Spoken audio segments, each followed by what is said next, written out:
हर बार जब कोई कातिल लाश का चेहरा बिगाड़कर विक्टिम की आइडेंटिटी छिपाने की कोशिश करता है तो वो दरअसल अपना चेहरा छिपाने का नाकाम प्रयास कर रहा होता है। हाँ, ऐसी विकृत हरकत से पुलिस इन्वेस्टिगेशन को चुनौती जरूर मिलती है, लेकिन आज के केस में यह चुनौती विपरीत थी, चरम सीमा पार कर गई थी। एक संगीन जुर्म से जुड़ा छल, कपट और घातक इरादे सभी अपनी चरम सीमा पार कर गए थे। हेलो, ये भी कोई पूछने की बात है? बोलो कब आना है?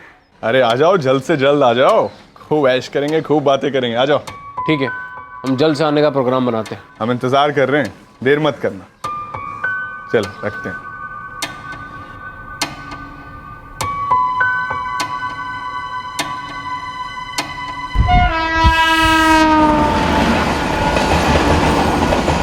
ये कहानी इस 23 साल के लड़के की 2 दिन बाद इसकी लाश बरामद होगी। The number you have called is currently... कई दिनों तक एक लड़की उस लड़के तक पहुंचने की नाकाम कोशिश करती रही।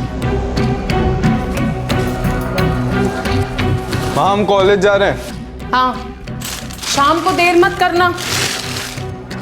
कई दिनों तक उस लड़के के माँ बाप और छोटा भाई इस बात से बिल्कुल अनजान होंगे कि उनके बेटे और एक भाई के साथ क्या हुआ है। और हत्यारे कई दिनों तक खुलेआम घूमेंगे, उनकी पहचान गुप्त रहेगी और उन्हें इस बात का पूरा कॉन्फिडेंस होगा कि उनका यह संगीन जुर्म कभी सामने नहीं आएगा। और ऐसा ही हुआ। लाश मिलने के बाद महाराष्ट्र पुलिस कई दिनों तक कई दरवाजों पर दस्तक देती रही, इस लाश की शिनाख्त करवाने की जी तोड़ कोशिश करती रही। कौन था यह लड़का, कौन थे इसके हत्यारे और क्यों हुआ था ये कत्ल? पुलिस के सामने ये 3 अहम सवाल थे। उनके सामने एक और पेचीदा केस था, एक और चुनौती।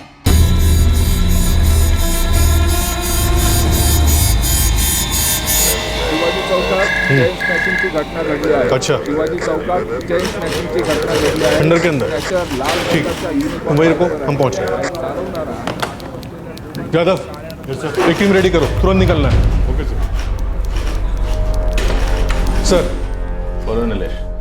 मलेर गांव से पुलिस पाटिल भूषण राणे का फोन था, उन्हें वहां एक लाश मिली है। भूषण से कहो पता करे, वो लाश किसी गांव वाले की तो नहीं? सर, उसका कहना है कि लाश का चेहरा पूरी तरह बिगड़ा हुआ है। मतलब बिगाड़ दिया गया। नीलेश, हमने कितनी बार मर्डर केसेस में देखा है कि कातिल ने कत्ल के बाद लाश का चेहरा बिगाड़ दिया। इस बार भी मैं दावे के साथ कह सकता हूं कि कातिल ने लाश की सारी आइडेंटिफिकेशन हटा दी होगी। सर, आप सही कह रहे थे, लाश पे और कपड़े पे कोई भी सुराग नहीं। साहब, सुबह सुबह 8:30 बजे लोग मेरे पास आए। मर्डर शायद इसी वेपन से हुआ।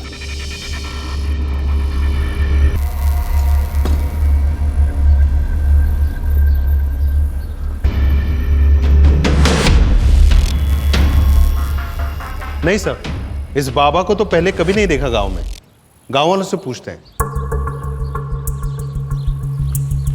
शेख, यादव। Yes sir. काय भेटला काय? नहीं सर, अजून काही नहीं भेटलं। इन बाबा को किसी ने देखा? कोई जानता हो? ध्यान से देखो। नाही सर। नहीं सर। शेख, यादव, पूरा इलाका छान मारो। जी सर। नीलेश, बॉडी पोस्टमार्टम के लिए भेजो। विक्टिम की एज तो पोस्टमार्टम रिपोर्ट के बाद ही पता चलेगी। रोशन जी, तब तक एक काम करो, मलेर गांव और आसपास के गांव में पता करो जी, कोई झगड़ा हुआ हो, कोई पुरानी दुश्मनी, कोई हाथापाई।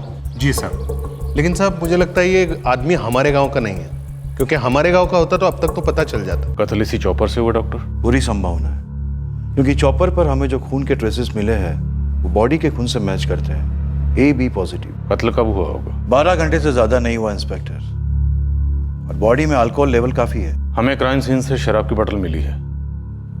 विक्टिम की एज क्या होगी? यंग है, यही 22 से 25 के बीच। आप लोग ऐसे चेहरे की तस्वीर सर्कुलेट नहीं कर पाओगे। हम इस चेहरे को ग्राफिक से रिक्रिएट करने की कोशिश करेंगे। ये लॉकेट, ये चॉपर और ये शराब की बोतल। अब देखते हैं इन तीनों में से कौन सा सुराग पहले रंग लाता है। सर। और वहां से जितनी भी मिसिंग कंप्लेंट्स मैच होती हैं उन्हें मंगवाओ। रिक्वेजिशन भेज दी गई है सर। बॉटल के ऊपर पैकेजिंग का बैच नंबर है, इसलिए अगर विस्की की कंपनी कंपनी से होलसेलर, होलसेलर से रिटेलर, इस रूट से ट्रेस करने जाएंगे तो बहुत वक्त लग जाएगा, लेकिन अगर जरूरत पड़ी तो वो भी करेंगे। फिलहाल इलाके की सभी वाइन शॉप में जाकर ये बैच नंबर चेक करो। सर, एरिया में बार वाले भी बोतल बेचते हैं। तो बार और वाइन शॉप दोनों जगह चेक करो। जी सर।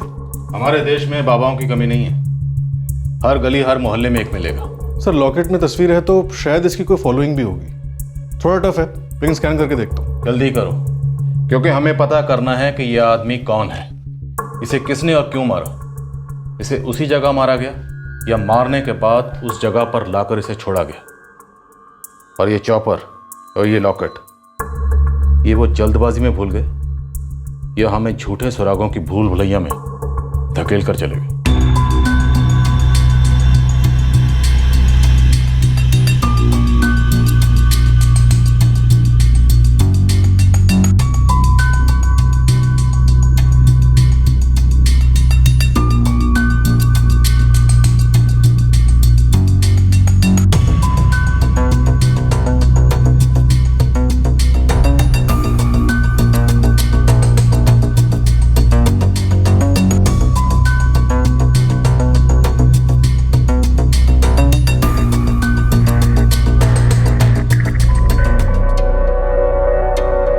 इस जमाने में साधु बाबा को ढूंढ निकालना मतलब घास के ढेर में सुई ढूंढने जैसा है मालिक। तभी तो ये काम तुझे दे रहा हूँ गोविंद, सुई जैसी तेज नजर है तेरी।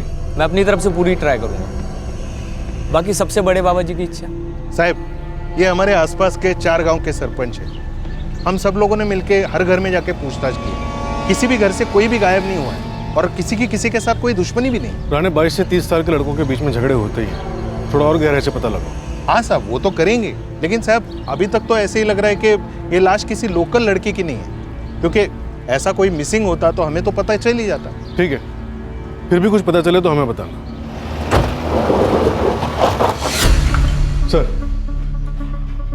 मलेर गांव के आसपास के तीनों गांवों में किसी झगड़े की कोई खबर नहीं। जिले के सभी पुलिस स्टेशन से जवाब आया है कि इस प्रोफाइल से मिलती जुलती कोई भी मिसिंग कंप्लेन दर्ज नहीं हुई। कम से कम पिछले 3 हफ्तों में तो बिल्कुल नहीं। लॉकेट वाले बाबा या उस विस्की की बोतल पे कोई प्रोग्रेस? पूछताछ चल रही है सर। नीलेश, कहीं ऐसा तो नहीं जो शख्स मारा गया वो महाराष्ट्र के बाहर का था? मिसिंग कंप्लेंट्स तो हमने पूरे महाराष्ट्र से मंगवाई है सर, लेकिन कोई भी मैच नहीं हुआ। तो फिर शायद वो महाराष्ट्र के बाहर का ही होगा। लेकिन सर बाहर के किसी भी पुलिस स्टेशन से ऐसी कोई इंक्वायरी नहीं आई। हो सकता है उसकी मिसिंग कंप्लेंट किसी ने दर्ज ही ना करवाई है। हो सकता है उसके आगे पीछे कोई हो ही ना।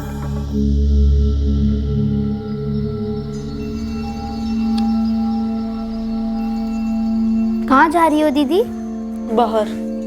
बाहर कहाँ? दोस्त से मिलने।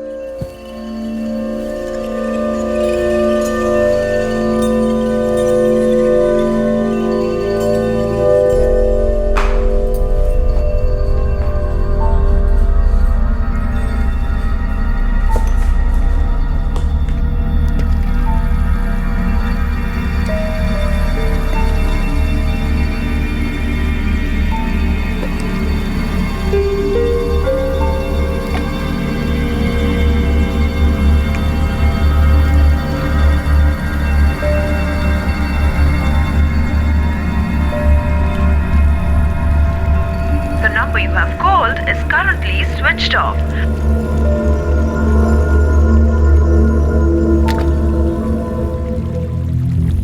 पर इतने दिन के लिए भी क्यों जाओगे तुम? अरे कुछ काम है इसलिए जाना पड़ रहा है हमें। ऐसा भी क्या काम? अब वो हम तुम्हें नहीं बता सकते।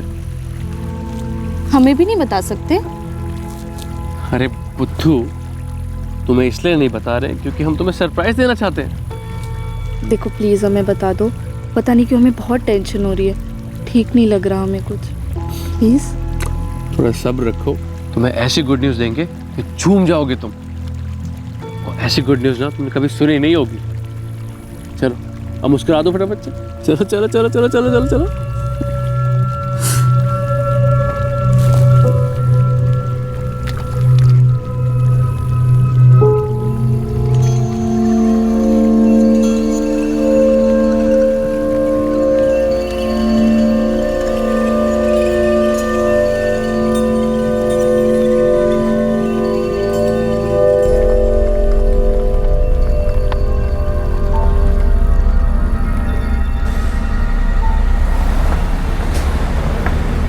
हाँ हाँ, माल बस अभी उतर ही रहा है। हाँ, हम कल अतुल के हाथ बिल भिजवा देंगे आपके पास।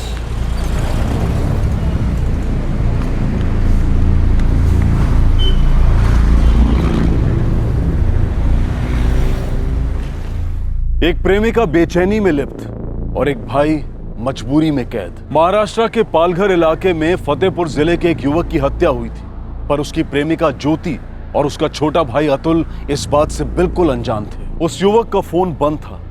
इस अजीब खामोशी के बावजूद भी इन दोनों पार्टीज ने कोई मिसिंग कंप्लेंट दर्ज नहीं की। ऐसा क्यों था? दूसरी तरफ पालघर पुलिस को इस ब्लाइंड केस में अपना पहला ब्रेक थ्रू नजर आने लगा था।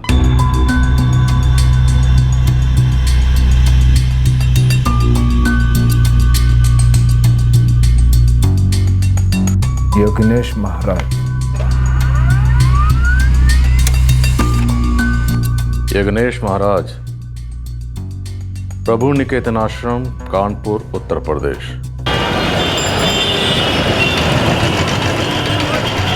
हमने धन को अपने जीवन में इतना आवश्यक बना दिया कि हमें ऐसा लगता है कि सब कुछ धन है, धन आवश्यक है, लेकिन उतना नहीं। जो मैं सोच रहा था शायद वही सही।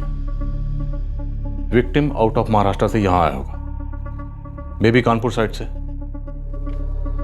हो सकता है इस यज्ञेश महाराज के आश्रम से हमें विक्टिम के बारे में कुछ पता चले। एक काम करो, एक टीम तुरंत रवाना करो कानपुर।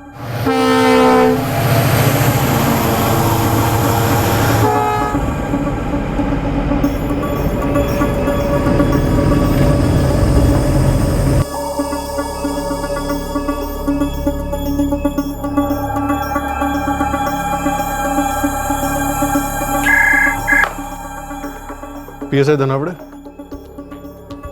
हाँ जादव बोलो। सर वो दारू की बोतल का बैच नंबर मैच कर गया है। कहाँ पर? सर हाईवे से थोड़ा अंदर एक निराली बार है, वहीं से बेचा गया था यह बोतल।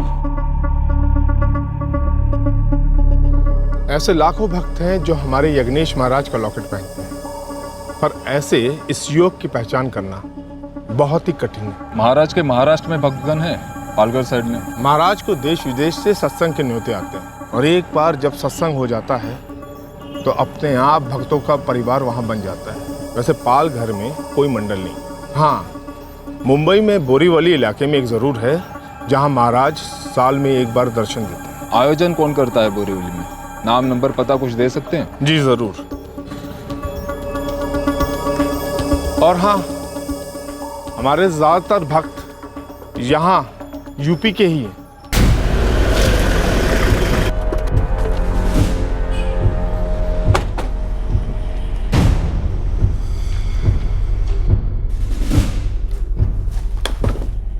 मैं ये साहब को बोला था कि वो हाफ बोतल विस्की इधर से गया है।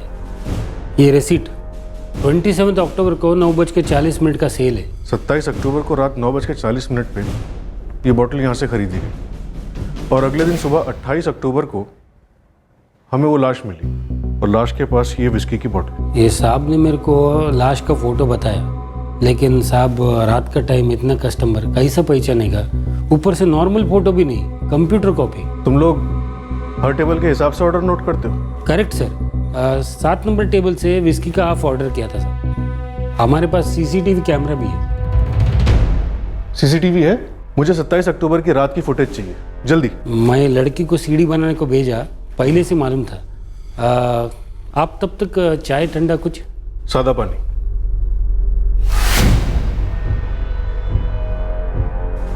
Gaurang Trivedi, Gaurang traders, Mandapeshwar road, Borivali.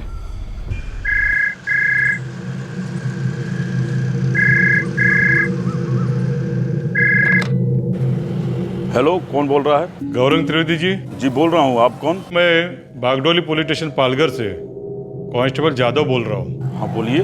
हमारे हाथ एक मर्डर केस आया है, उसके बारे में बात करनी थी। Murder case? मुझसे क्या बात करनी है? आप यज्ञेश महाराज के भक्त है ना? जी हाँ, मैं यज्ञेश महाराज का भक्त हूँ। जिस लड़के की लाश मिली है वो शायद यज्ञेश महाराज का भक्त था। अच्छा, महाराज जी का भक्त था, बताइए। कानपुर के आश्रम वाले ने बताया कि आप उनका मुंबई में सत्संग करवाते हैं। जी, मैं ही कराता हूँ उनका सत्संग। तो क्या आप उस आदमी को पहचान पाएंगे? उसके लिए आपको यहाँ आना पड़ेगा। पालघर। आ तो जाऊंगा पर आज नहीं, अभी धंधे का टाइम है, मैं कल पक्का आऊंगा। ठीक है, कल आ जाइए।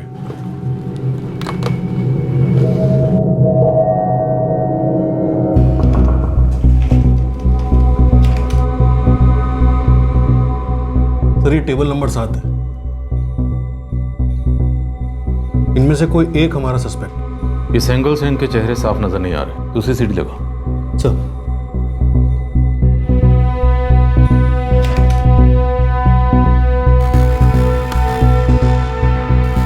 ये विक्टिम, हमें जो लाश मिली थी उसने यही कपड़े पहने थे, और ये जो दोनों इसके साथ हैं ये या तो इसके रिश्तेदार हैं या फिर बहुत ही अच्छे दोस्त। हंसी मजाक हो रहा है, शराब पी जा रही, और विक्टिम इस बात से बिल्कुल बेखबर था कि कुछ देर बाद ये दोनों इसके साथ क्या करने वाले। लेकिन सर ये भी तो हो सकता है ये तीनों यहाँ से बाहर निकले हों और अपने अपने रास्ते हो लिए, और उसके बाद किसी और ने इसे मार डाला।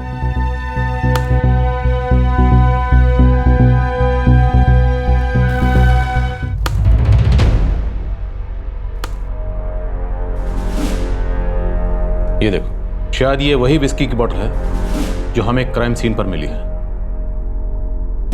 इन तीनों ने बार में खूब शराब पी, फिर एक विस्की का हाफ और मंगवाया, और शायद उसे लेकर ये क्राइम सीन पर गए होंगे और वहां जाकर इन्होंने कत्ल कर दिया। पूरे चांसेस हैं कि ये कत्ल इन दोनों ने किया होगा और ये चौपर इन्हीं के पास होगा। सर लेकिन ऐसा क्या हुआ होगा कि इन दोनों ने इसे मार डाला हो?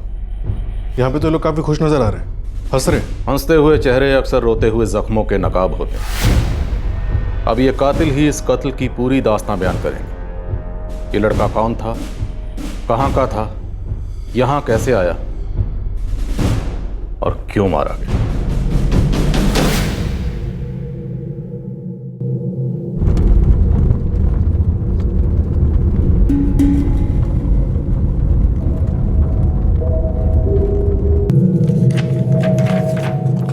हमें लगता है ये लाश इस लड़के की है। जी नहीं इंस्पेक्टर, मैं इसे नहीं जानता। वैसे तो यज्ञेश महाराज जी के सत्संग में हजारों लोग आते हैं, लेकिन मैंने इस लड़के को पहले कभी नहीं देखा। इन दोनों लड़कों को कभी देखा हो? नहीं इंस्पेक्टर साहब, इन दोनों को भी नहीं जानता। हो सकता है कि ये दोनों हमारे महाराज जी के किसी भक्त के रिश्तेदार हों या दोस्त हों, और ये पता करने के लिए मुझे इन तीनों के फोटोग्राफ्स को भक्तों के बीच में सर्कुलेट करना होगा, और आप तो जानते ही हैं कि भक्तों की तादाद काफ़ी होती है। कोई बात नहीं, आपको इन फोटोग्राफ्स की कॉपीज मिल जाएगी। जी, भक्तों को दिखाना शुरू कीजिए। जरूर जरूर।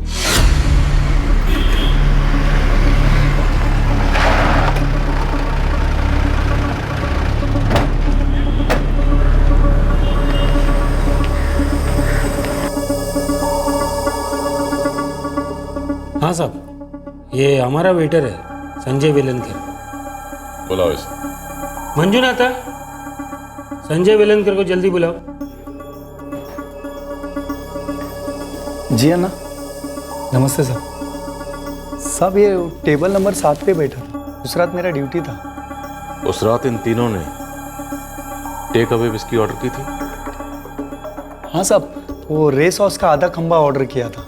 सुन, एक रेस हॉर्स विस्की का हाफ पार्सल लेना बिल के साथ। जी सर।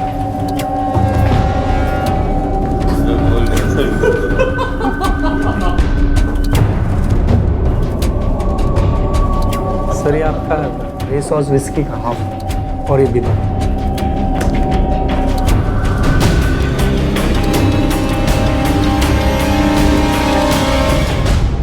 सर बिल के पैसे दिए और तीनों निकल गए।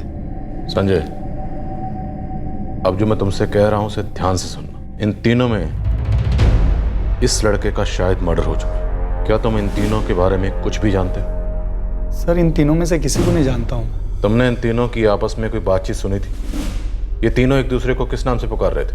सर वो पीक टाइम चल रहा था ना साहब, खड़े होने का फुर्सत ही नहीं है वो टाइम में। ऑर्डर पे ऑर्डर आ रहे थे, और साहब जब तक बहुत बड़ा लफड़ा या राड़ा नहीं होता ना, या बहुत बड़ा टिप नहीं देता, कस्टमर का फेस कौन याद रखेगा साहब। संजय, दिमाग पर जोर डालो और याद करने की कोशिश करो। कुछ भी, कोई भी बात, कोई भी इशारा, कोई भी नाम, कुछ भी।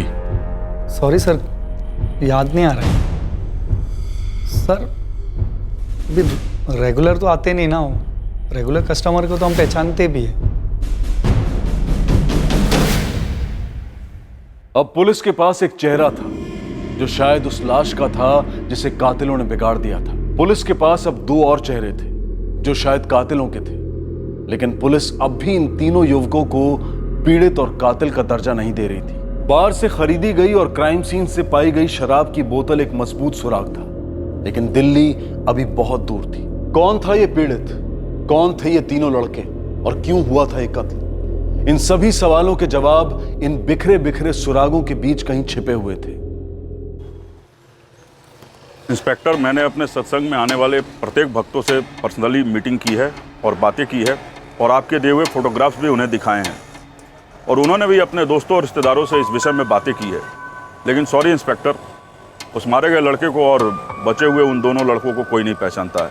कोई बात नहीं गौरव जी, लेकिन आप अपने कान और आंख दोनों खुले रखिएगा और जब तक हम बताते नहीं ढूंढना बंद मत करना।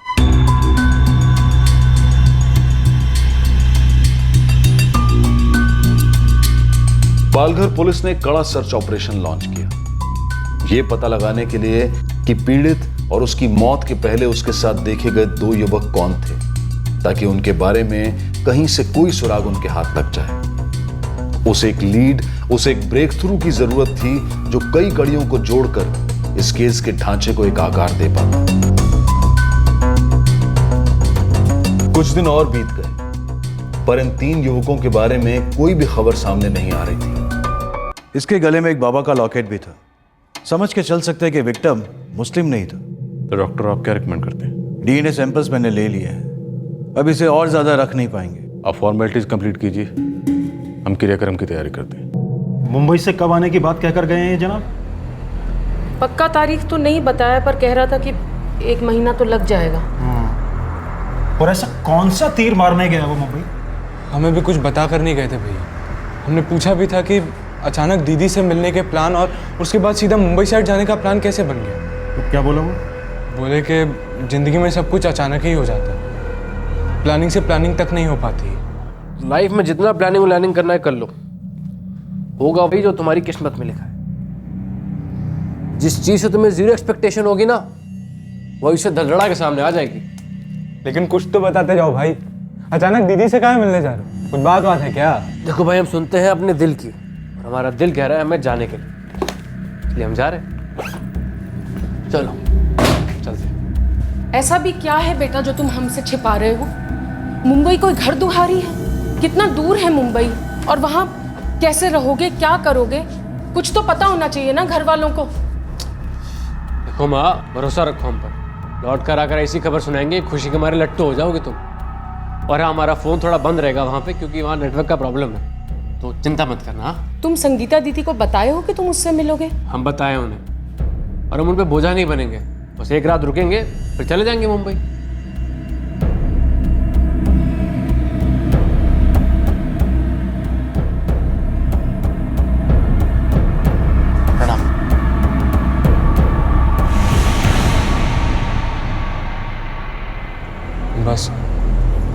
बस उस दिन जो चल दिए, अब तक कोई खबर नहीं है उनकी।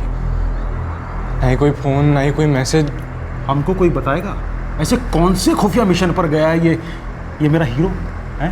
फोन वोन भी सब बंद किया। वो तो उसने बताया था ना कि उसका फोन नेटवर्क में नहीं होगा तो चिंता ना करें। क्या खाक चिंता ना करें? हैं? बचपन से बहुत ही जिद्दी रहा है ना वो, अपनी ही कहेंगे, अपनी ही सुनेंगे, बीच में कोई बोल सकता नहीं उनके। अच्छा तुम एक बात बताओ, तुम्हें क्या लगता है वो खुद अपना ख्याल रख सकता है? दुनिया देखी है उसने, और उसे क्या पता कि एक एक दिन, एक एक पल माँ बाप के दिल पर क्या गुजरती है।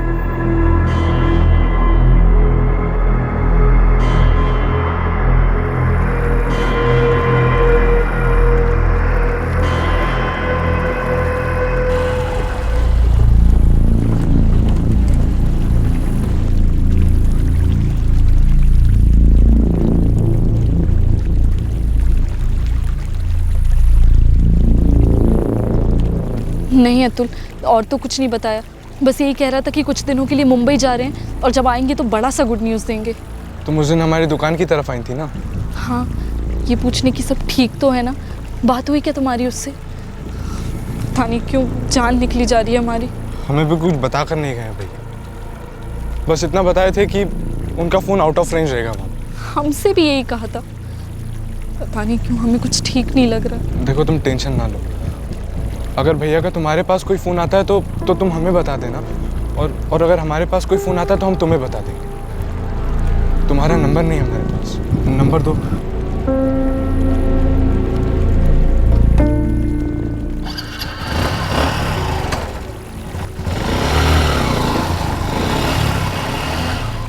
सर खबरी नेटवर्क पूरी तरह ऑन है, लेकिन अभी तक कुछ भी हाथ नहीं लगा। सर मुझे लगता है ये तीनों लड़के अपने पालघर के नहीं हैं, शायद महाराष्ट्र के ही नहीं है, वरना जितना जोर हम लोग लगा रहे हैं इतने में तो अब तक गारंटी से पूरा चिट्ठा खुल गया होता है। सर वैसे भी हम कई बार देख चुके हैं, लोग किसी के कपड़े, किसी का लॉकेट किसी को पहना देते हैं और कत्ल करके निकल जाते हैं। मतलब मरने वाला शायद कोई चौथा ही था, जैसा हम सोच रहे हैं उसके बिल्कुल उल्टा होने को हो सकता है। सर नीलेश, अगर होने को हो सकता है, ये क्यों नहीं हो रहा कि हम इन तीनों में से अभी तक किसी एक तक भी क्यों नहीं पहुंच पा रहे? जबकि हमारे पास सुरागों की कमी नहीं है, हमारे पास मर्डर वेपन है, शराब की बोतल है, सीसीटीवी फुटेज है और यहां तक कि हमारे पास लाश भी थी। और क्या चाहिए? शेख, तुम बता रहे थे कि उस आश्रम के आदमी ने तुम्हें बताया कि उस बाबा के ज्यादातर भक्त यूपी के हैं। जी सर। एक काम करो, यूपी पुलिस को इस केस की सारी डिटेल भेजो और लाश की फोटो भी भेजो सर। और हाँ, वहां के सभी अखबारों और लोकल टीवी पर यह न्यूज़ चलो।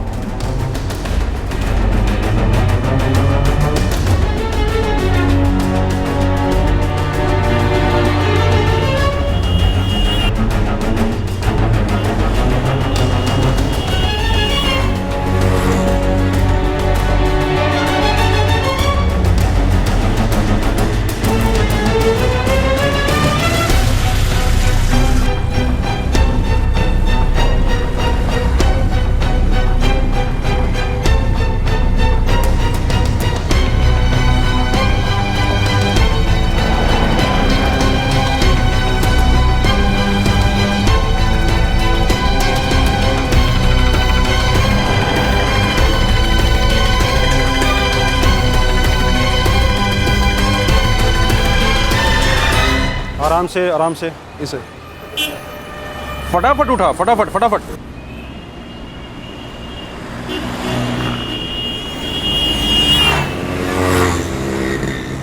वे देख कर चलो बिरजू।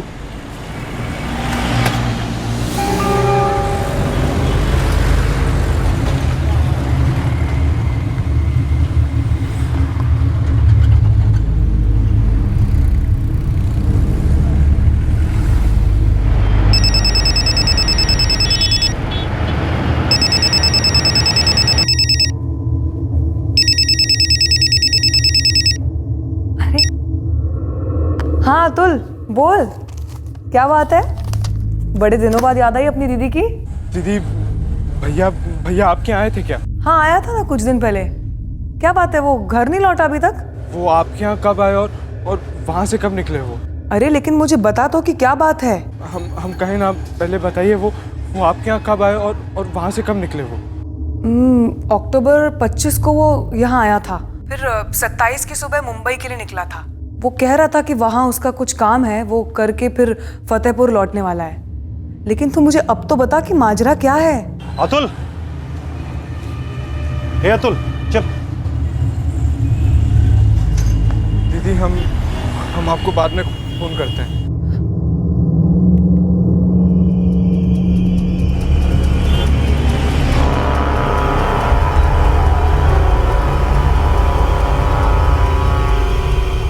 किससे बात कर रहा था मेरे लाल? आज भूख नहीं लगी है क्या? हैं? चल जल्दी से हाथ मुंह धो ले, खाना खाते हैं। क्या हुआ? कुछ बोलता क्यों नहीं है? तबीयत तो ठीक है तेरी? अरे बाप हूं तेरा, बता क्या है ये?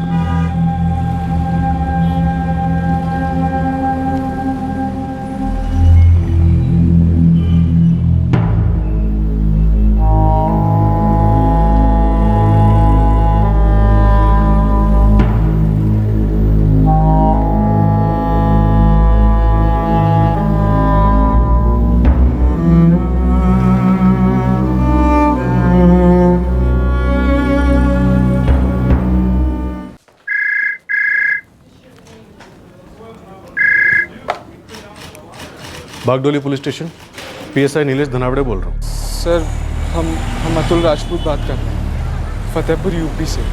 हाँ अतुल जी, बोलिए। जी वो महाराष्ट्र पुलिस ने अखबार में इश्तिहार दिया है एक लाश के बारे में जो आपको 28 अक्टूबर को मिली है। हाँ, आप जानते हो उस लाश के बारे में? सर हम दावे के साथ तो कुछ नहीं कह सकते हैं, लेकिन वो जो कपड़े दिखाए हैं और हाइट, ब्लड ग्रुप, गले में महाराज का लॉकेट, वो सब कुछ हमारे बड़े भैया से मैच करता है सर। आपके बड़े भैया मुंबई आए थे? जी सर, अहमदाबाद से मुंबई आए थे। हमारी बड़ी दीदी अहमदाबाद में रहती हैं, वो उन्हीं से मिलने गए थे। उसके बाद हमारी भैया से कोई बात नहीं हुई सर। क्या नाम है तुम्हारे भैया का? विकास राजपूत। देखो अतुल, हमारे पास एक सीसीटीवी फुटेज है जिसमें एक लड़का है जो हमारे हिसाब से वही है जो मारा गया है। तुम एक काम करो, अपना मोबाइल नंबर दो, मैं तुम्हें उसकी फोटोग्राफ भेजता हूँ।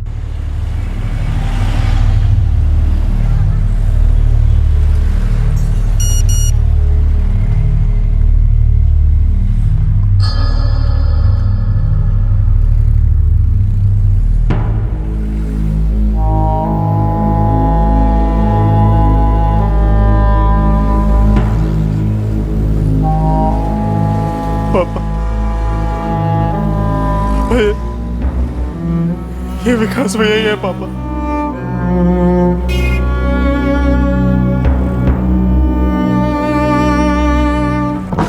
सर, विक्टिम की फैमिली ट्रेस हो गई है, यूपी के फतेहपुर जिले में।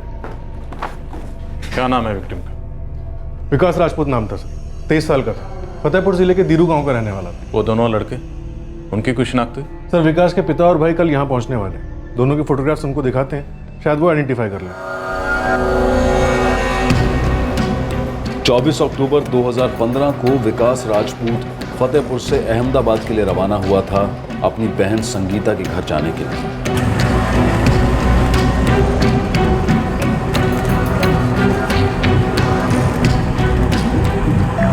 अच्छा किया जो ऐसे अचानक मिलने आ गए। बस मन किया आपसे मिलने का, सोचा आ जाए तो बस आ गए। हाँ विकास, एक दिन नहीं जाता जब हम तुम्हें और अतुल को याद नहीं करते। क्या मज़ेदार यादें थी हमारे बचपन की। बचपन के दिन तो बहुत अच्छे थे। अच्छा एक बात बताओ विकास, कि तुम हमसे मिलने आए हो या किसी काम से आए हो यहाँ? आए तो हम किसी और काम से ही हैं, और जब हो जाएगा ना तब बताएंगे आपको। आप, पापा, मम्मी, अतुल सब जानकर खुश हो जाएंगे। अच्छा, ऐसा भी क्या राज है? वो हम आपको काम होने के बाद ही बताएंगे। साले साहब, ऐसे ही आते जाते रहिए, अच्छा लगता है। जरूर जिया जी। और हाँ विकास, फोन करना जरूर, तुम्हारा राज वाला काम खत्म होते ही। मुझे सच में इसकी थोड़ी टेंशन हो रही है। देखो ना, कह रहा है कि फोन ना लगे तो फिक्र ना करो। अरे दूध पीता बच्चा थोड़ी ना है, और वैसे भी अगर गुड न्यूज वाली सरप्राइज देना चाहता है तो उसे देने दो ना। चल यार, संभल के जा। ऑल द बेस्ट काम के लिए। अब हम चलते हैं। बाय जिया जी। बाय। बाय दीदी। बाय विकास, ख्याल रखना।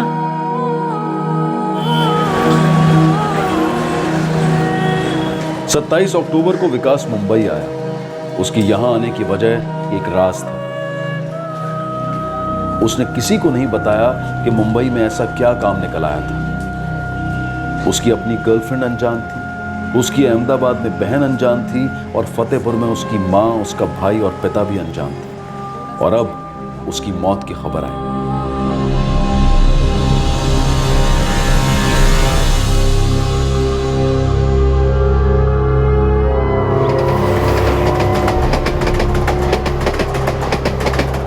क्या बता रहे थे बाबू? क्रियाक्रम कर भी दिया? बेटा, ऐसा भी तो हो सकता है कि वो हमारा विकास ना हो, कोई और हो। पता नहीं पापा।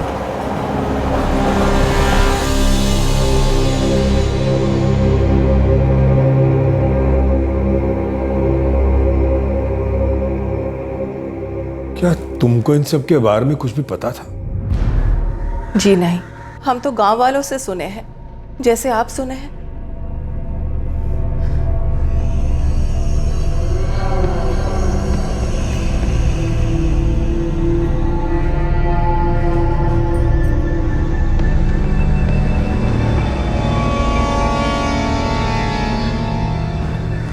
ये विकास ने तुमको बताया कि मुंबई किस काम से जा रहा है?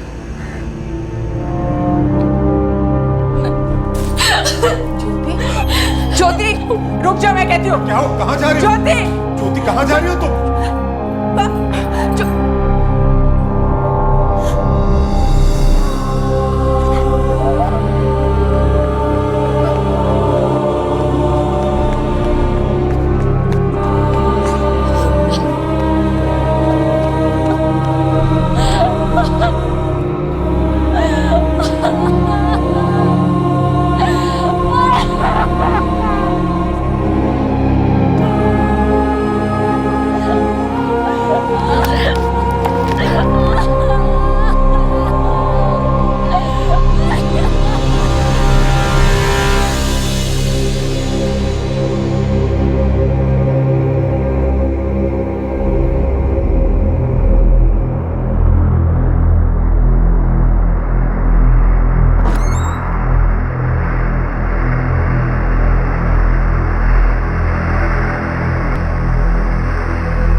सर विकास भाई का ब्लड ग्रुप भी AB पॉजिटिव ही था सर। 27 अक्टूबर को जब विकास अहमदाबाद में आपके घर से मुंबई के लिए निकला था तब उसने यही कपड़े पहने थे।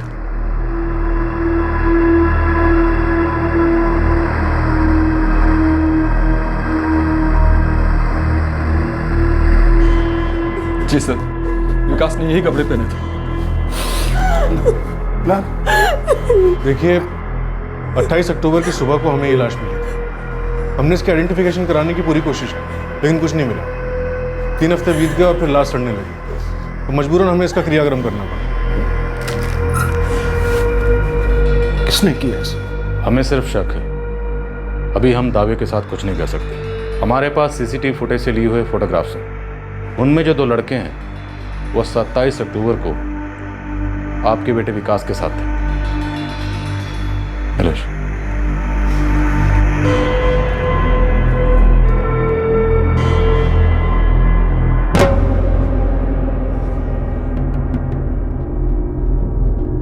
जानते हो? हाँ सर, जानते हैं इन्हें, बहुत अच्छे से जानते हैं इन्हें सर। कौन है ये दोनों? सर ये रवि पांडे है सर। और ये सूरज पांडे इसके ताऊ का लड़का है सर। लेकिन ये लोग भैया के साथ क्या कर रहे हैं यहाँ पर? सर क्या इन्होंने भैया को बुलाया था? सर क्या आपने पकड़ लिया इन्हें सर? नहीं, अभी हम इन दोनों तक नहीं पहुंच पाए। हमारे पास इन दोनों के लिए बहुत सारे सवाल हैं, लेकिन उससे पहले हमें कुछ सवाल आप लोगों से भी करने हैं।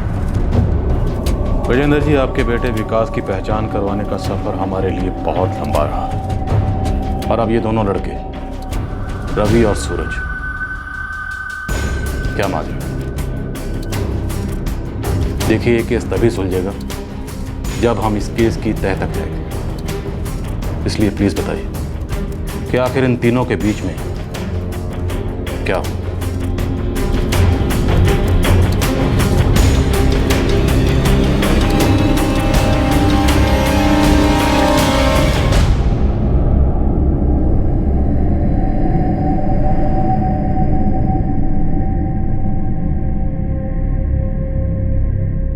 इस मर्डर केस में कौन का पता चल गया था, अब कब और क्यों का पता लगाना बाकी था। पीड़ित विकास राजपूत को सूरज पांडे का मुंबई से एक फोन कॉल आया था। हम इंतजार कर रहे हैं, देर मत कर।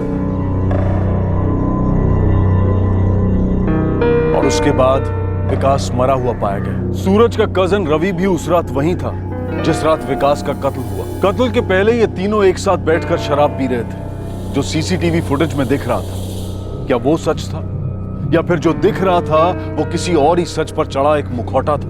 उत्तर प्रदेश फतेहपुर की लड़की ज्योति गहरे शौक में थी और शोक भी मना रही थी। पहले वो कई दिनों तक विकास तक ना पहुंच पाने की वजह से परेशान थी, और अब उसकी मौत की खबर सुनकर सुन पड़ गई थी। क्या यह कत्ल ज्योति से जुड़ा था? एक लावारिस लाश, एक ब्लाइंड केस की आइडेंटिफिकेशन करवाना पुलिस के लिए एक कड़ी चुनौती साबित हुई थी, जिसका पहला पड़ाव उन्होंने सफलतापूर्वक पार कर लिया था। इस केस का पीड़ित विकास भी एक चुनौती का सामना करने मुंबई आया था, पर दुर्भाग्यवश संतुलन और समझदारी ने उसका साथ नहीं दिया। ज्योति ने भी एक चुनौती का सामना किया था और अपने हक के लिए वो खड़ी हुई थी। और इन सब के बीच कोई ऐसा था जिसके सामने भी एक चुनौती थी, अपने टूटे हुए अहंकार का सामना करने की चुनौती। आखिरकार क्यों विकास को मौत के घाट उतार दिया गया? क्या इस मर्डर के पीछे सूरज और रवि पांडे थे? और वो कौन सा गुड न्यूज वाला राज था जिसे विकास ने अपने सभी चहीतों से छुपाया था और मुंबई चलाया था?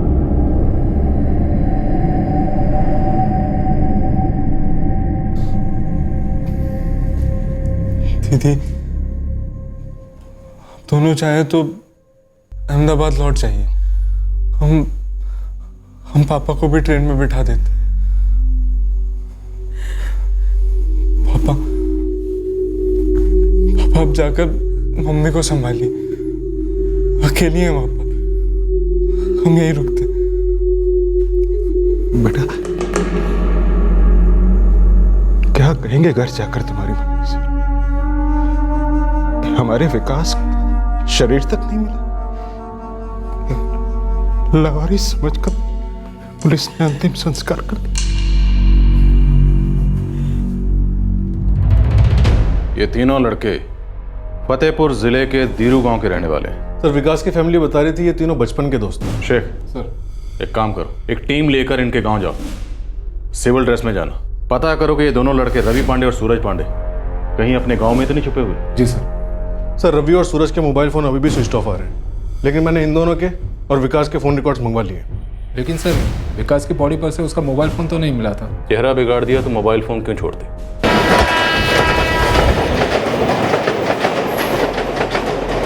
विकास के पिता गजेंद्र राजपूत घर के लिए रवाना हुए, टूटे हुए, हारे हुए। पर विकास का छोटा भाई अतुल अपने दर्द का घूंट पीकर इन्वेस्टिगेशन में पुलिस की मदद करने के लिए रुक गए। रवि और सूरज पांडे की और जानकारी पाने के लिए पुलिस अब उत्तर प्रदेश के फतेहपुर जिले पहुंच गई।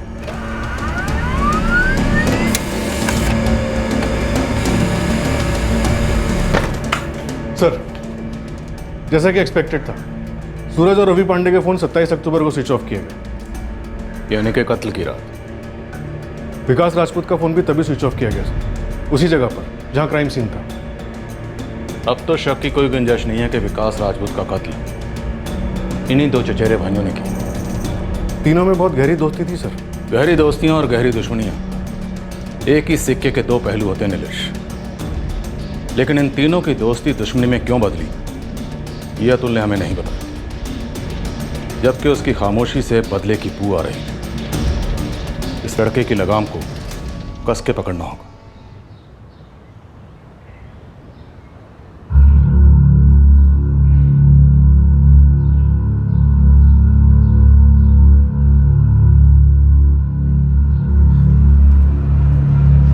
सूरज कहाँ है भजन?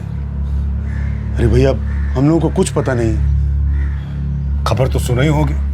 सुने हैं, पर तब से बहुत टेंशन में हैं हम लोग। ये अरे भैया रवि की कोई खबर? ये हमारे लड़कों ने क्या कर दिया भजन? पीड़ित विकास राजपूत और संदिग्ध रवि और सूरज पांडे के बीच की दोस्ती कई साल पुरानी थी। सूरज पांडे मुंबई में नौकरी कर रहा था। जब जब वो छुट्टी मनाने गांव लौटता, ये तीनों दोस्त सारे गांव को सर पर उठा लेते। ये तीनों बचपन से एक साथ रहे थे। लोगों का मानना था कि इनकी दोस्ती खून से ज्यादा गाढ़ी थी। इस गहरी दोस्ती में पहली दरार 3 साल पहले पड़ी, जब गांव के एक निवासी ने रवि पांडे की बहन ज्योति पांडे को किसी के साथ देख लिया।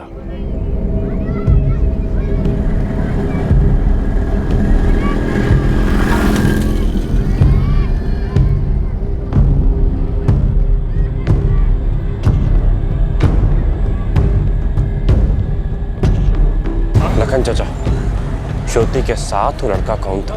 रवि बेटा, उसने हेलमेट पहन रखा था। हम उसका चेहरा ठीक से देख नहीं पाए। नाम पूछे ना, नाम बोलो उसका। हमारे कॉलेज में ये सिर्फ दोस्त है भैया। खाली दोस्त है? खाली दोस्त है तो तुम्हें डर क्यों रही हो? नाम काहे नहीं बोलती? और तो और हमारे गांव में क्या कर रहा था? रास्ते से जा रहा था तो आपने लिफ्ट ले ली। भगवान का सब भैया, और कुछ भी नहीं है। तुमको पढ़ाई करनी थी, इसके लिए कॉलेज भेजे, लेकिन अब तुम हद पार कर रही हो। अच्छा होगा संभल जाओ, और आज के बाद अगर एक को ऐसी बात हमको सुनाई दी ना, तो सबसे पहले उस लड़के को काटेंगे, और उसके बाद तुमको भूल जाएंगे कि तुम हमारी बहन। और चढ़ा लो सर पे, अब बैठ के झेलो इन्हें।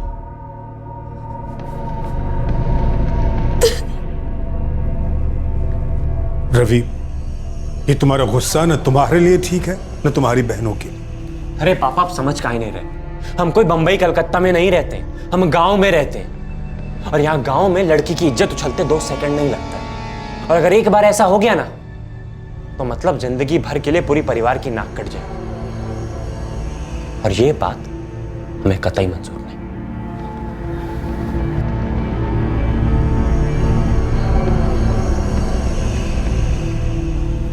कभी कभी ना हमको समझ में नहीं आता कि हमारा रवि ये सही बोलता है या कुछ ज्यादा बोलता है। आप समझ काहे नहीं रहे? हमारी दोनों बेटी नाजुक उम्र में है। रवि जो भी कह रहा है गलत ना है। इस उम्र में लड़कियों पर लगाम कसनी चाहिए।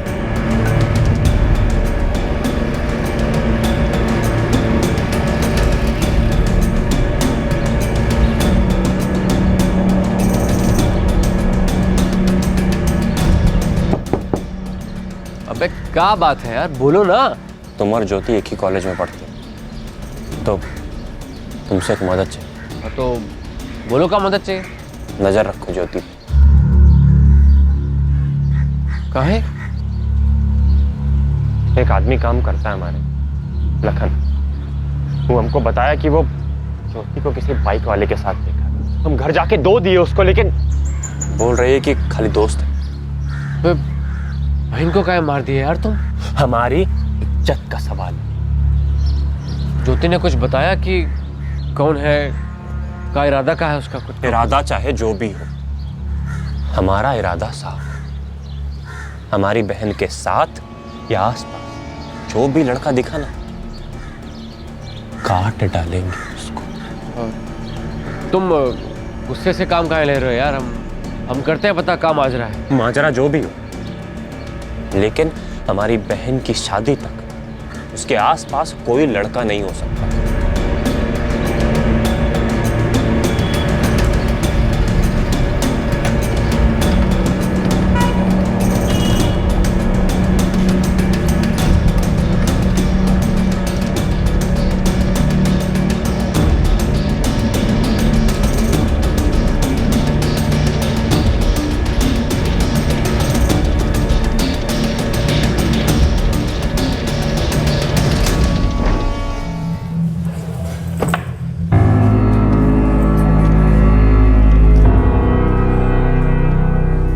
शुक्र है भगवान का, उस दिन तुमने हेलमेट पहन रखा था। तकदीर भी का अजीब खेल खेलती है ना। एक तरफ हम तुम्हारे भाई से चुप कर तुमसे प्यार कर रहे हैं, और तुम्हारा वही भाई हमें तुम्हारी रखवाली सौंप रहा है। पर चलो कोई बात नहीं, इसी बहाने हम कम से कम तुम्हारे साथ थोड़ा ज्यादा वक्त गुजार लिया करेंगे।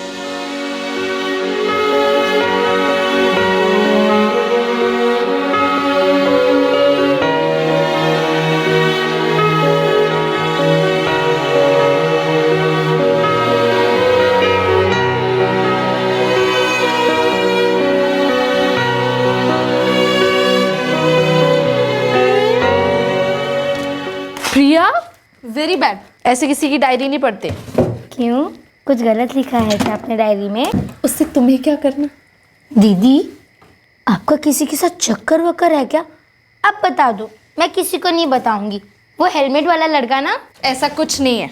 हमको पता है, आप रोज लिखते हो ना उनके बारे में डायरी में। अरे हम दुनिया भर के बारे में लिखते हैं। हमने क्या देखा, हमें क्या अच्छा लगता है, हमें क्या ख्याल आए, वो सब। कहीं आपका इरादा राइटर वाइटर बनने का तो नहीं है ना? क्यों नहीं? देखो कितनी औरतें राइटर हैं।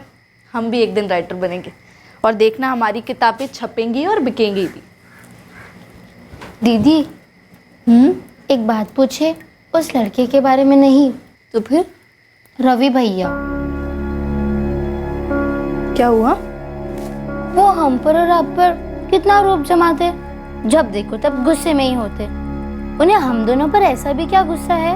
प्रिया, ये उनका गुस्सा हम पर नहीं है, ये कुछ मर्दों का सारी औरत जात पर गुस्सा है। उन्हें डर है कि हम अपना नाम कमाएंगे, हम आगे बढ़ जाएंगे, हमें जो गलत लगेगा हम उसके लिए बोलेंगे, इसीलिए। इसमें डरने जैसा क्या है? ये तो अच्छी बात है ना? बिल्कुल अच्छी बात है, लेकिन दुनिया अच्छी बात समझती कहाँ है? हमारे गांव में ही देख लो, गांव के लोग सोचते हैं कि औरत की जिंदगी सिर्फ घर में, उसके बाहर उसके लिए कुछ है ही नहीं। हम क्या चाहते हैं हमें मौका तक नहीं दिया जाता बताने का। आपके हेलमेट वाले भी यही सोचते हैं? बदतमीज, भैया टक गई तेरी सुई। हाँ अरे, लेकिन हम तुम्हें कुछ नहीं बताने वाले। पता किए किस बारे में? ज्योति के कॉलेज वाले लड़के के बारे में। अरे वो, अरे जब कोई है ही नहीं तो पता क्या करना है? नजर रखो फिर भी। खाली 2 साल बचे हैं, इसके बाद ज्योति की शादी करा देंगे और प्रिया को तो 10वीं पास कराते ही सगाई करा देंगे। 2 साल और होते ही 18 साल की होगी और शादी। यार रवि देखो, तुम्हारा घरेलू मामला है, मैं बोलना तो नहीं चाहिए लेकिन सोच रहे हैं बोल दें। यार ये 20 साल पुरानी सोच कहाँ रखते हो यार? तुम्हारी कोनो छोटी बहन नहीं है ना, इसलिए ऐसा बोल पा रहे हो। अरे लड़कियां सिर्फ किसी की माँ बहन या बेटी थोड़ी ना होती हैं, वो भी तो हमारी तरह इंसान होती है ना। जमाना कहाँ से कहाँ पहुँच गया, औरतें कहाँ से कहाँ पहुँच गई हैं, तुम वही पुरानी सोच लेके बैठे हो यार। एक बात बताओ, तुमको हम एक काम दिए थे अपनी बहन पे नज़र रखने का, तुम वो काम करने की बजाय हमको ये नारी मुक्ति वाले लेक्चर काहे दे रहे हो? और इधर देखो नज़र काहे चुरा रहे हो? क्या मतलब? क्या कहना क्या चाहते हो तुम? वही जो तुम सुनना नहीं चाहते। मतलब ये कि कहीं तुम उस लड़के को जानते तो नहीं हो और हमको यहाँ बैठ के बना रहे हो। क्या पगला गए हो का? अगर हमें मालूम चलेगा तो हम तुम्हें आके बताएंगे ना पहले। अच्छा रहेगा तुम्हारे लिए। पूरे 3 साल तक ये झूठ पकड़ा नहीं गया। विकास और ज्योति के बीच का प्रेम सच्चा था और लाखों प्रेमियों की तरह ये दोनों भी सफेद झूठ बोलकर अपनी प्रेम कहानी को आगे बढ़ा रहे थे और सभी रिश्ते जैसे थे वैसे ही आगे बढ़ रहे थे। सफेद ही सही पर झूठ तो झूठ है, एक ना एक दिन पकड़े ही जाना था। तो क्या इस झूठ का खुलासा विकास की भयंकर हत्या का कारण था? विकास हर दिन, हर हफ्ता, हर महीना हाथ में से रेत की तरह फिसलता जा रहा है। ये रेत मीठे यादों के महल भी बना रही है, पर बहुत जल्द रेत के महल को असलियत का समंदर कुचल देगा। उस वक्त हम दोनों को मिलकर एक मजबूत किले की तरह खड़ा होना होगा और अपनों को एक आवाज में बताना होगा कि हमारी सच्चाई क्या है। तब मेरा साथ दोगे ना विकास? दीदी अपनी कलम बाहर जाके घिसो ना, हमें नींद आ रही है। ठीक है, पॉजिटिव सोचने से पॉजिटिव वाले सपने आते हैं और हमको पता है हमारी कहानी की भी हैप्पी बिगनिंग होगी। एंडिंग में तो हम विश्वास ही नहीं करते ना। आज ना क्लास में रोमियो जूलियट स्टार्ट किया गया। प्यार करो तो ऐसे, डट कर लड़ो, साथ रहने के लिए और जीतो। साहब ये पांडे ब्रदर्स रवि और सूरज गांव में नहीं है। गांव में सबको विकास के मर्डर की खबर लग गई है, सुनकर कहीं भाग तो नहीं गए दोनों? खबर तो पूरे जिले में फैल चुकी है साहब, लेकिन कम से कम 1 महीने से ये दोनों लड़के गांव में नहीं थे। पता चला है कि ये सूरज मुंबई में कहीं सर्विस करता है और रवि कम से कम 35 या 40 दिन पहले ही घर से बिना बताए निकल गया था। एक और खबर है साहब आपके काम की। कैसी खबर शेख? सर ये विकास राजपूत पर पिछले साल पुलिस केस हुआ था, अटेम्प्ट टू मर्डर का। किस पर? रवि पर या सूरज पर? नहीं सर, कोई तीसरा था। कौन था? किस सिलसिले में झगड़ा हुआ था? सर ये खबरी चंदर ने बताया कि पिछले साल पंचायत की इलेक्शंस थी।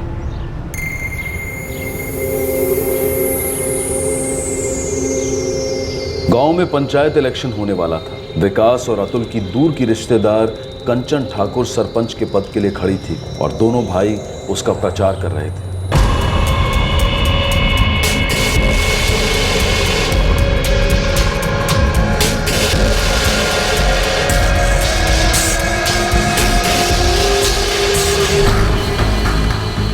रवि पांडे के मामा नरसिंह शर्मा भी सरपंच के पद के उम्मीदवार थे। दो दोस्तों के दो रिश्तेदार चुनाव लड़ रहे थे।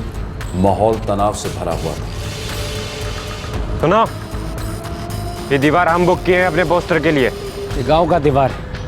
इस सिनेमा घर का टिकट नहीं है तो एडवांस में बुक करा लो। आओ बे।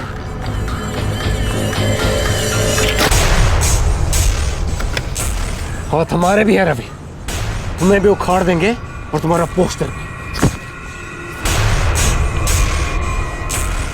उखाड़ो, उखाड़ो जो फाड़ सकते। हम भी तो देखें तुम्हारी कितनी औकात है। छोड़ो भाई को। भाई तुम 3 जन हो और हम 2 जन हैं।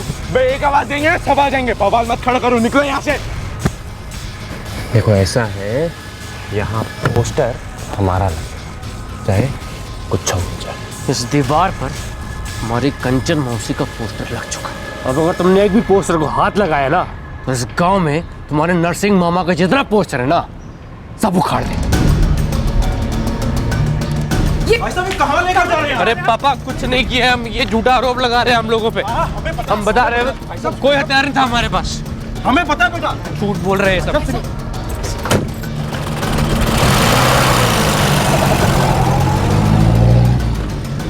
साहब हम सच बोल रहे हैं। हाँ हाथापाई हुई थी, दोनों पार्टियां आमने सामने थी। टेंशन बढ़ा और हो गई मारामारी। तो तुमने फायर किया? नहीं नहीं साहब, हमने कोई फायरिंग नहीं की है। ये सब मनगढ़ंत झूठा दावा है दूसरी पार्टियों का हमारे पास कोई बंदूक नहीं है, सच में। वो तो सारा हम कुछ पता कर ही रहे विकास राजपूत, लेकिन कंप्लेंट सामने से आई है और जब तक हम पता नहीं कर लेते कि माजरा क्या है तुम लॉकअप में ही रहोगे।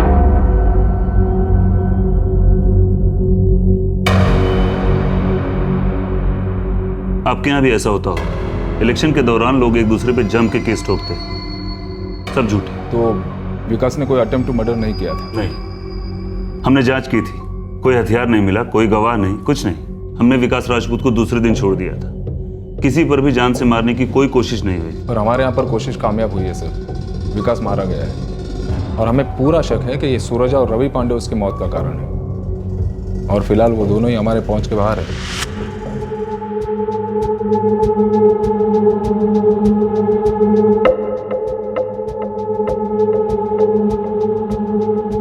सूरज पांडे के घर पर लगातार पुलिस की नजर लगी थी।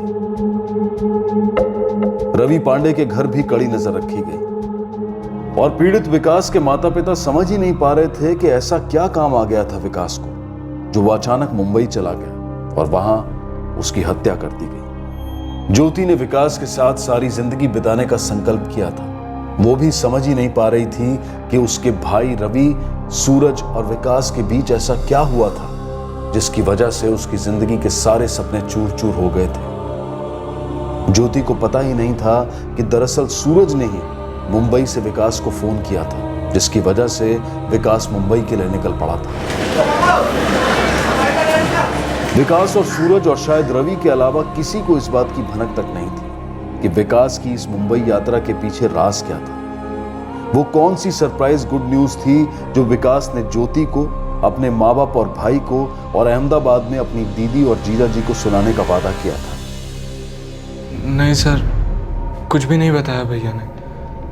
और ये तो बिल्कुल भी नहीं बताया था कि वो सूरज और रवि से मिलने वाले हैं। लेकिन वो उनसे मिले। वो ना उनसे सिर्फ मिले बल्कि उनके साथ हंसते खेलते हुए शराब भी पी।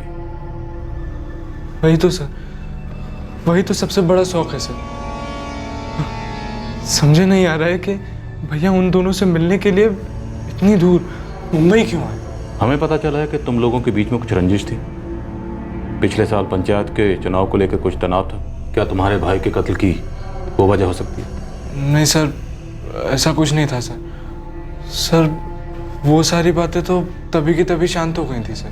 तो दोनों गुटों के बीच में सुलह हो गई थी? सुलह बुला तो नहीं हुई थी सर, पर भैया ने उनसे दोस्ती तोड़ दी थी। और हाँ सर, वो खुल के बोलो। वो ज्योति। कौन ज्योति? ज्योति पांडे, रवि पांडे की छोटी बहन, भैया की कॉलेज मेट।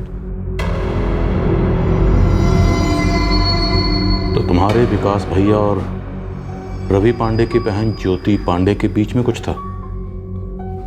उन दोनों के बीच में अफेयर था? चुनाव के वक्त जो दुश्मनी हुई थी हमारे और पांडे बंधु के बीच, वो सिर्फ चुनाव वाली दुश्मनी थी सर। पर सर, विकास भैया और रवि के बीच में जो दुश्मनी थी वो पुरानी थी सर।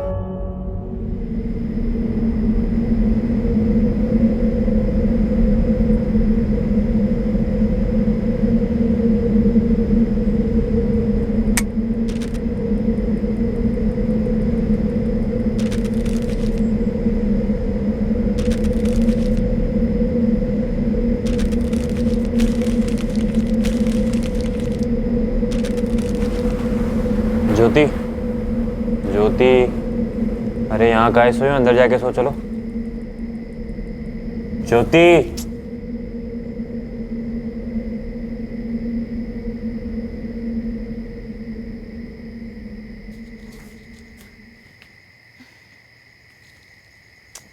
प्रिया, किसको किसको? मेरी डायरी?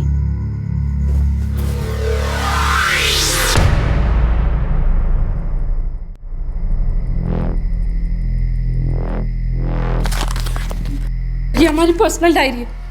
विकास, समझ नहीं आ रहा है कि पहले उस के टुकड़े करें या तुम्हारे।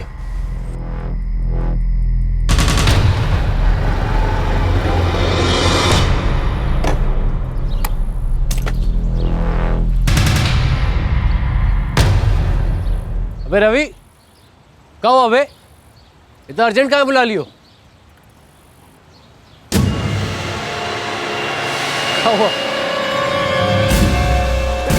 साले, हमारी बहन के साथ ऐसा किए, धोखेबाज, तुमको नजर रखने को कहे थे ना। अबे कुछ नहीं किया यार, दोस्ती की कसम। दोस्ती की कसम मत खाना साले। साले, दोस्ती की कसम खाओगे? सांप हो सांप, साले। तुम्हारी बात सुनो, हम तुम्हें बताने वाले थे सब बात, लेकिन हमें पता तुम हमारी बात। साले क्या बताते हमको है? क्या बताते कि हमारी बहन के साथ घूम रहे हो तुम? साले, हमको पसंद नहीं है। तुम्हारे पसंद हो ना पसंद, हम प्यार करते हैं उससे और शादी करेंगे उसके साथ, और तुम जैसे लोग कुछ नहीं कर पाओगे। साले, शादी करोगे तुम? शादी करोगे उसके साथ? शादी करोगे? साले सुन, आज के बाद मेरी बहन के आसपास दिखाई दिया ना तो काट देंगे। तो ना हमारे 2 टके की धमकियों से ना करम ज्योति का हाथ छोड़ने वाले नहीं है। तुम्हारा हाथ काट देंगे। आज के बाद बात नहीं होगी, नहीं होगी, समझे साले? तुमको हम काट डालेंगे।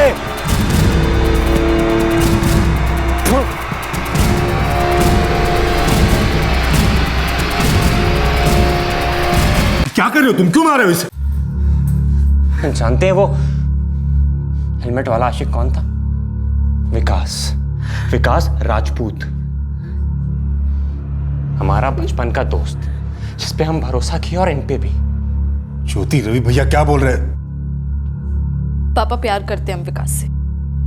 क्या और करेंगे ये? बस बहुत हो गया। बहन है हम आपकी, बहस नहीं जो आप मारते रहेंगे और हम उफ तक नहीं करेंगे। और अब एक और बार हाथ उठाया ना तो हमारा भी हाथ उठ जाएगा, फिर चाहे हमें जान से मार डालो। चुप कर ज्योति, जबान को लगाम नहीं है, जो मन में है बके जा रही है। हम जुबान पर लगाम रखे पापा? ये बात आप भैया को क्यों नहीं कहते कि अपने हाथों पर लगाम रखे, अपने गुस्से पर लगाम रखे? इसका जब मन करेगा तब मारेगा क्या? और अब हम ना किसी की मार सहने वाले हैं ना गालियां। ज्योति, अरे अब क्या ज्योति ज्योति लगा रखा है? पहले ही बोला था इसको सर पे मत चढ़ाओ, अब बैठ के भुगतो इसे। और सुन, मौत से तेरा कॉलेज जाना बंद। अब आप इसके लिए लड़का ढूंढो, जो मिले उससे इसकी शादी करवाओ। शादी तो हमारी विकास से ही होगी। शादी ऐसे नहीं होती, हमारी बिरादरी का नहीं है वो। इस दुनिया में 2 ही बिरादरी हैं पापा, रौब जमाने वाले मर्दों की और उस रौब का शिकार औरतों की। और विकास तुम्हारे जैसा नहीं है, उसे जरूरत नहीं पड़ती हाथ उठाने की। हम उससे प्यार करते हैं, बस उतना काफी है। और आप ना मेरी फिक्र करना छोड़ दो, समझे? कोशिश भी मत करना हमारे और विकास के बीच में आने की, हमारी पढ़ाई के बीच में आने की। अगर आए ना हम सीधा पुलिस स्टेशन जाएंगे। आपकी बहन है, समझ लो जो कह रहे हैं ना वो कर देंगे। पापा, मम्मी, आपने हमें और प्रिया को कभी अलग नहीं समझा। जो चाहा हमें वो करने दिया, लड़कों से कम नहीं समझा, तो फिर भैया में ऐसी झूठी मर्दानगी कहां से आ गई? तुम्हारी जबान की बस रवि, हमें तुम्हारे गुस्से को बहुत पहले काबू में कर लेना चाहिए था। देर से ही सही, आज बताए दे देंगे। आज के बाद हाथ नहीं उठेगा, समझे तुम? गलत का साथ दे रहे हैं, बहुत भारी पड़ेगा। पढ़ने दो भारी, हमारी बेटी, हम संभालेंगे इसे। तुम अपने आप को संभालो पहले। ये इसकी जिंदगी, इसे जी लेने दो। गलतियां करेगी तो खुद भुगतेगी, खुद सीखेगी ना।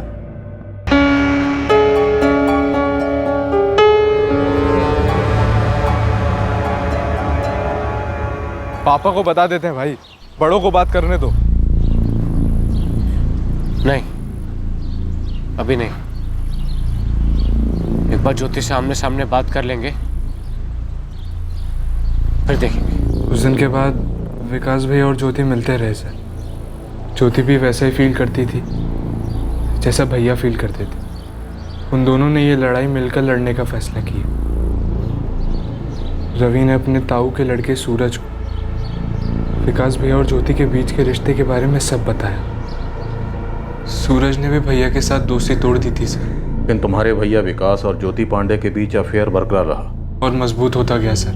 और ये अफेयर पकड़े जाना, फिर मारा मारी, गर्मा गर्मी, ये सब 3 साल पहले की बात है, 2012 की।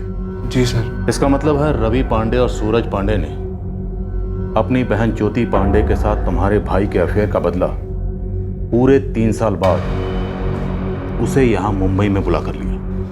वो हम पक्का नहीं कह सकते सर, लेकिन इतना जरूर कहेंगे, इन कुछ सालों में भैया और ज्योति एक दूसरे के लिए काफी सीरियस हो गए थे। शादी करने की सोच रहे थे। भाई, आप अभी भी ज्योति से मिलते हो? हाँ, मिलते तो है, और साल भर में शादी का प्लान भी है। क्या बात कर रहे हो? पर भाई, आपने तो अभी तक मम्मी पापा से बात भी नहीं की, और भाई रवि से सुलह भी नहीं हुई अपनी अभी तक। हाँ यार, बात तो करनी है हमें अपने पापा मम्मी से, ज्योति को अपने पापा मम्मी से। लेकिन क्या है ना कि हम लोग थोड़ा परेशान हैं, उनको समझ में नहीं आ रहा है कि बात शुरू कैसे करें। ज्योति तो कहती है कि हम भाग चलते हैं, फिर शायद सब सही हो जाएगा। आपको क्या लगता है, सब सही हो जाएगा? सच बोले तो हमें भागना वागना सही नहीं लगता है। अभी तो कॉलेज खत्म हुआ है, कोई जॉब वाब मिले तो फिर शादी के बाद चलाएंगे। बस सर, उस दिन के बाद कुछ बात नहीं हुई हमारी भैया से इस बारे में। फिर वो मुंबई क्यों आए किसी को कुछ नहीं बताया सर। लेकिन ज्योति को तो कुछ बताया होगा। नहीं सर, वो तो हमसे पूछने आई थी कि तुम्हारे भैया कहाँ गए, उनका फोन क्यों बंद आ रहा है। तो खबर मिल गई होगी उसे, क्या बीत रही होगी उस पर, क्या बीत रही होगी हमारी मम्मी पापा पर, दीदी पर, हम सब पर। लावारिस लाश की शिनाख्त हो चुकी थी। पीड़ित विकास का इतिहास, संदिग्ध सूरज और रवि का इतिहास, इन तीनों की दोस्ती और दुश्मनी की गाथा, सब कुछ पूरी तरह से पुलिस के सामने था। ये केस बस अब अपने आखिरी पड़ाव पर पहुंच चुका था। सिर्फ संदिग्ध रवि और सूरज पांडे को अरेस्ट करना रह गया था। यह जानना बाकी था कि पूरे 3 साल बाद ऐसा कैसा षड्यंत्र रचा गया कि जिसकी वजह से विकास फतेहपुर से मुंबई आया, और वो भी बिना किसी को बोले। बोल चंदर साहब, एक नंबर है लैंडलाइन का, लिख लीजिए। हाँ बोल। 4445679। कहाँ का है, किसका है? वसई के एक लॉज का है। और साहब, सूरज पांडे के बाबू की आजकल रोज बात हो रही है इस नंबर पर।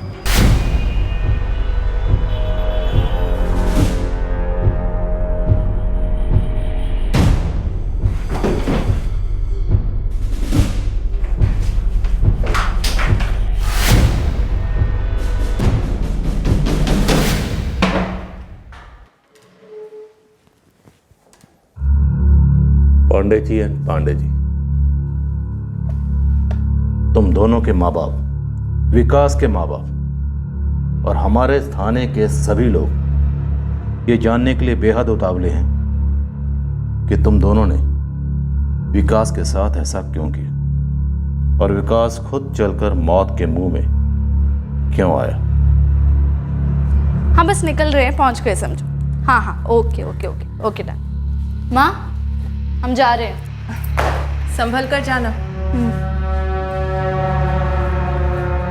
किसी लड़के की बात किए थे पापा ये ज्योति के लिए? नहीं बेटा, तुम शायद भूल रहे हो। तुम पापा से कहे थे कि तुम ज्योति के लिए लड़का देखोगे, और तब पापा कहे थे कि ज्योति अभी तैयार नहीं है। सही है, तो आखिरकार तुम भी आ गई ज्योति की बातों में।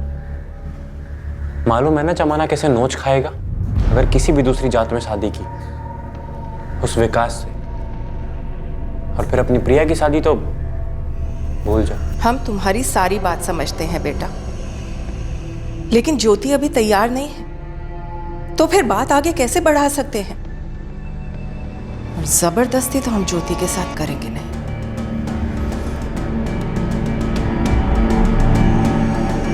तुम ना हमारे साथ मुंबई चलो, तुम्हें अच्छी जॉब दिलवा देंगे, वहाँ अच्छी लाइफ है, लोग आगे बढ़ रहे हैं। ज्योति तुम्हारी बहन नहीं है क्या? अरे है, पर उसकी अपनी जिंदगी है। चाचा चाची के अपने ख्यालात है, कर करा के तू क्या करेगा और हम क्या करेंगे? अगर अभी कुछ नहीं किए ना हम, तो फिर कुछ करने लायक नहीं बचेंगे। बीमारी की तरह फैल गई, हर लड़की अपने घर से निकलकर दूसरी बिरादरी में शादी कर रही। ज्योति को ही ले लो, विकास के साथ चिपकी हुई, देखना शादी करके मानेगी, पूरी इज्जत बर्बाद कर देगी। छोड़ना यार। छोड़ दे? क्यों छोड़ दे? तुम्हारी बहन दिव्या होती तुम यही बोलते। इस बगावत में ऐसी क्या चुनौती? चुनौती है, चुनौती है अपनी इज्जत बचाने की और उस विकास को खत्म करने की। माने विकास को जान से खत्म करना। हमारी दो बहनें ज्योति और प्रिया और तुम्हारी दिव्या, अब हमारी जिम्मेदारी बनती है कि इन तीनों की इज्जत बचाएं, इनको बर्बाद होने से रोकें। अगर आज दो पैसे कमाने के लिए बंबई भाग गए ना, तो गांव वालों को कभी दोबारा मुंह नहीं दिखा पाएंगे। अब तो सोच, तुझे दो पैसे चाहिए या इज्जत? तेरे लिए चुनौती क्या है? सॉरी सर, पता नहीं हम इसकी बातों में कैसे आ गए। पीते शराब और एक्टिंग करते हो दूध पीने वाले बच्चे की। सर ऐसा नहीं है सर, हम कहीं ना कहीं विकास को दगाबाज मानते थे, लेकिन ज्योति के लिए हमें बुरा भी लगा। मर्डर के तो सब खिलाफ थे सर, पर पता नहीं इसकी बात में कैसे आ गए हम। कहाँ चल दिए? अब काम से जा रहे हैं। अब चिंता मत करिए, हम कुछ दिनों में वापस आ जाएंगे। रवि ने घर वालों को कुछ भी नहीं बताया, बस चुपचाप मुंबई चला आया। तब मैं मुंबई वापस लौट चुका था।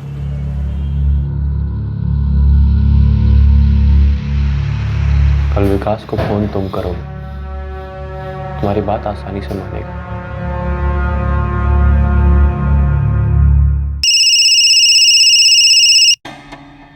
हेलो, कैसे हो यार? अच्छे हैं। इतने सालों बाद फोन किया तुमने? हमारे बीच तो कुछ हुआ भी नहीं था यार, तूने ही बात बंद की थी ना। देखो सूरज, ताली दो हाथों से बजती है। जब तुम्हें हमारे और ज्योति के बारे में पता लगा तो तुमने ही पहले मुंह फेरा था। अच्छा, जो हुआ सो हुआ। हमें भी ज्योति और तुम्हारे बारे में बात करना। हमारे और ज्योति के बारे में? सच कहें तो हमें भी ना हमेशा से तुम्हारी और ज्योति की जोड़ी सही लगी। सच? तुमको ऐसा लगता है? हाँ यार, छोड़ो ये सब जात पात। हमने ना तुम्हारे और ज्योति की आंखों में सच्चा प्यार देखा। काश ये बात रवि समझ पाता। वो तो हमारी जान के पीछे ही पड़ गया यार। उसका बस चले तो हमारी और ज्योति की शादी कभी ना होने थे। अरे उसको छोड़ो, हम तुम्हारी शादी करवाएंगे। कैसे? तुम बीकॉम पास हो ना? हाँ, 2nd डिवीजन। अरे तो एक काम करो ना, यहाँ पर हमारे कंपनी में अकाउंट्स असिस्टेंट की जरूरत है। फटाफट जॉब पे लग जाओ, घर बसा लो, और गांव जाकर हम ज्योति को भगा कर ले आएंगे। पर तुम ये सब क्यों करोगे? अभी हमारे लिए इतना बड़ा रिस्क लोगे? यार ज्योति को हम बहुत मानते हैं, अपनी बहन से पढ़कर, और तुमसे शादी नहीं करेगी ना तो दुखी रहेगी, कुंवारी रहेगी। हाँ यार, हम भी। तो आ जाओ यहाँ पर, तैयार हो ना? ये भी कोई पूछने की बात है? बोलो कब आना है? अरे आ जाओ, जल्द से जल्द आ जाओ, खूब ऐश करेंगे, खूब बातें करेंगे, आ जाओ। और एक और बात। हाँ, बोलो बोलो। किसी को भी, मतलब किसी को भी पता नहीं चलना चाहिए कि तुम मुंबई क्यों आ रहे हो। ज्योति को भी नहीं, ना तुम्हारी माँ। क्यों? ताकि तुम सरप्राइज दे सको, नौकरी वाला। और पहले बताने में ना वो बात नहीं रहती, और फोन भी मत करने दो। अगर बोले तो बोलना फोन स्विच ऑफ रहेगा। अच्छा वाला सरप्राइज देना है। और गलती से रवि को पता चल गया ना तो आफत आ जाएगी। ठीक है? ठीक है। जाल बिछ गया था, शिकार फंस गया था। जब विकास सूरज से मिला उसे सब कुछ सही लगा। उसे सच में लगा कि उसकी तकदीर अच्छे के लिए बदल गई।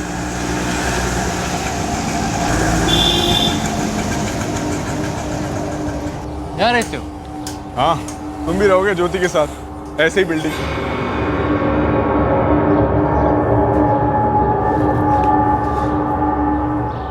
सही है बे।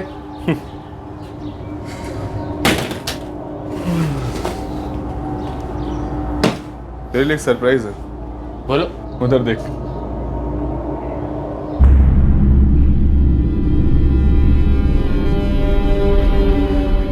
सूरज ये रवि यहाँ क्या कर रहा है? खुद पूछ ले। क्यों चौंक गए हमको देख के? क्या चल रहा है सब? तुम्हारा द एंड हो रहा है।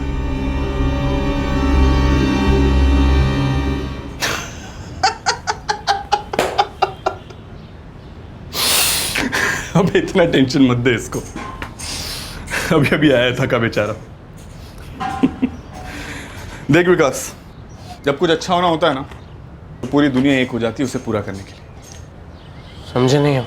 उस दिन तेरे से बात हुई, तेरे भाई साहब पधारे और हमने सारा इरादा बता दिया इसको। देखो विकास, ऐसा है कि पहले तो हमारी खोपड़ी घूमी, फिर हम ये सोचे कि अगर ज्योति को तुम्हारे साथ खुश रहना है तो तुम ही सही। क्योंकि क्या है कि अगर तुम उसको तकलीफ दोगे तो दो कंटाप मार सकते हैं। देखो ऐसा है कि आपसे दुश्मनी सब खत्म। तुम अब इनके साथ रहो और नौकरी की तैयारी करो। हम जा रहे हैं गांव तुम्हारी शादी की तैयारियां कर। अरे अब तो हंस दो। अबे अब तो हंस दे। नौकरी और छोकरी साथ साथ कौन करता है इतना? अबे पता नहीं था तुम समझ जाओगे यार।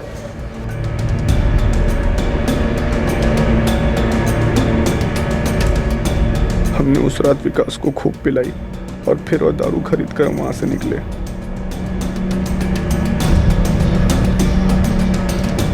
हमने बहाना बनाया कि हम घर पे नहीं पी सकते क्योंकि मकान मालिक मना करता है। वहां हमने विकास को खूब पिलाई। बहुत सारी शराब पी चुका था वो। है रवि,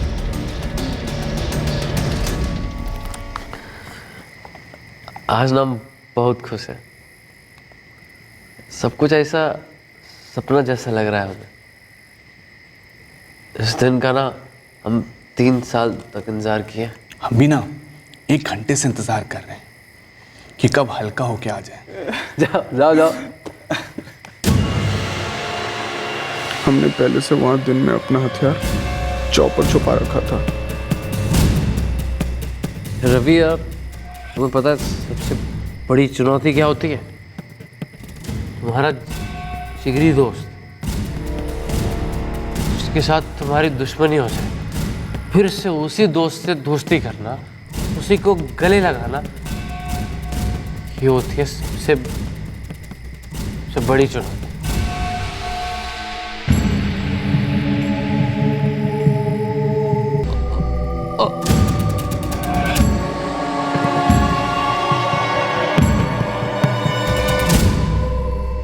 जिससे उसकी पहचान हो पाती, हमने सब जला डाला।